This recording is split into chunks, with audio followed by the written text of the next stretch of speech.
Hello everybody, welcome back to my YouTube channel Economics World by Simar. So today we will talk about the topic balance of payment. अब आप जानते हैं कि ये balance of payment होता क्या है. So it is basically the systematic record of all the economic transactions of a country with outside world in a given year. जब हम एक साल में हम अपने सारे इकोनॉमिक ट्रांजैक्शंस की बात करते हैं जो हमारे आउटसाइड कंट्री के साथ होती है, तो उसको हम क्या कहते हैं, बैलेंस ऑफ पेमेंट. बेसिकली हमारे बैलेंस ऑफ पेमेंट में हम दो टाइप के क्रेडिट और डेबिट की बात करते हैं. क्रेडिट बेसिकली क्या दिखाता है, सारी रिसिप्ट्स. रिसिप्ट्स मतलब जो हम रिसीव कर रहे हैं बाहर की कंट्रीज से.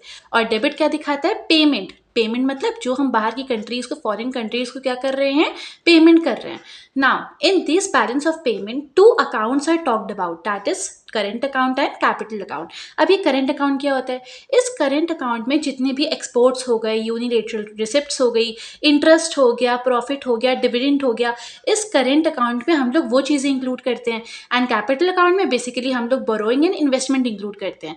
Now when we are talking about the credit side of the balance of payment, तब उस चीज़ में करेंट अकाउंट में क्या आएगा, जो हमारे एक्सपोर्ट्स हैं. क्योंकि देखिए जब हम एक्सपोर्ट करेंगे तो एक्सपोर्ट करने से क्या होती है, हम लोग को पेमेंट मिलती है. तो पेमेंट मिलती है मतलब ये क्या आएगी, रिसिप्ट में आएगी. रिसिप्ट मतलब क्रेडिट साइड. उसके बाद यूनिलेटरल रिसिप्ट. यूनिलेटरल रिसिप्ट मतलब जो हम लोग को बाहर की फॉरेन कंट्री से क्या मिल रहा है, पैसा मिल रहा है, इंटरेस्ट रिसीव्ड. बाहर की फॉरेन कंट्री से जो हम लोग को इंटरेस्ट मिल रहा है, प्रॉफिट मिल रहा है, डिविडेंड मिल रहा है, तो वो करेंट अकाउंट किस में आएगा, क्रेडिट साइड में. एंड अगर हम डेबिट साइड में बात करें करेंट अकाउंट की, तो ये सब चीज़ें सेम रहती हैं, बस ये रिसीव की जगह क्या हो जाएंगी, पेमेंट हो जाएगा. जैसे डिविडेंड पेमेंट करना, प्रॉफिट का payment, interest payment, unilateral payment, import करना. क्योंकि जब हम इंपोर्ट करेंगे तो हम क्या करेंगे, पैसा हमारे मतलब पैसा हमसे जाएगा, क्योंकि सामान हम लोग मंगवाएंगे तो उसके बदले पैसा जाएगा, तो वो डेबिट अकाउंट में आ गया. अब वैसे ही अगर हम कैपिटल अकाउंट में बात करें, तो अगर हम बाहर की कंट्री से बोरो कर रहे हैं, बोरोइंग फ्रॉम फॉरेन कंट्रीज,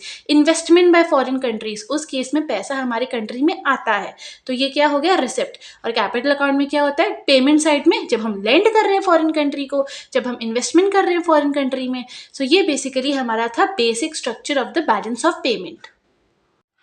अब हम बात करते हैं कि ये बैलेंस ऑफ ट्रेड क्या होता है. बीओटी मतलब balance of trade.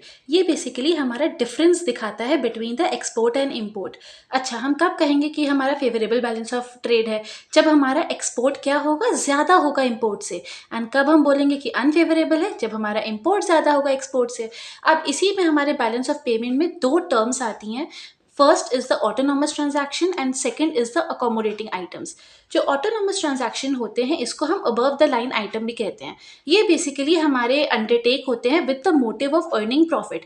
For example जैसे इसी में हमारे सारे करेंट और कैपिटल अकाउंट के क्या आ जाएंगे, जो हम लोग ने ऐसे प्रीवियस स्लाइड में पढ़ा था, करेंट एंड कैपिटल अकाउंट, उससे रिलेटेड जितने भी ट्रांजैक्शन हैं वो हमारे किस में आते हैं, ऑटोनॉमस में.